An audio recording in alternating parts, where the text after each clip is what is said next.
Forget the drama and the airport chases. What if the ultimate love triangle in XO Kitty didn't end with a boy, but with a shocking collapse? Stop scrolling, because Kitty just did the unthinkable. She chose herself. Here is why this ending changes everything. XO Kitty takes a remarkably different turn this time.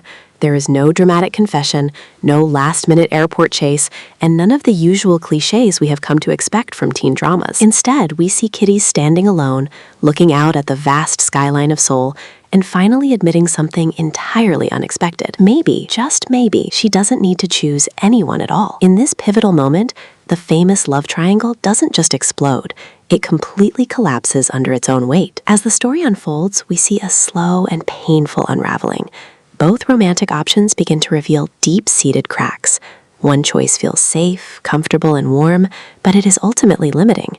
The other feels exciting and intense, but it is dangerously unstable. Every conversation between them has started to turn into a source of pressure. Every decision Kitty makes feels like it is being done for someone else's happiness rather than her own. Kitty isn't just heartbroken or confused anymore. She is utterly exhausted. She is tired of the constant emotional labor required to make romance work in a world that is already moving too fast. The spark that once drove her, that thrill of the chase, now feels like nothing more than background noise.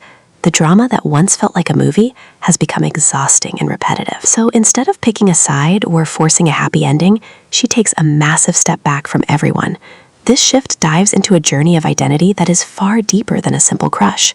The weight of school pressure, the expectations of her family, and the heavy legacy of her mother start to feel much more significant than any teenage relationship ever could. For the first time in her life, Kitty is forced to ask the big questions. Has she been chasing love just to avoid looking at herself? Who is she when she isn't part of a couple? Who is she when no one is watching her every move? What does she actually want from her own life? This realization shifts her entire perspective.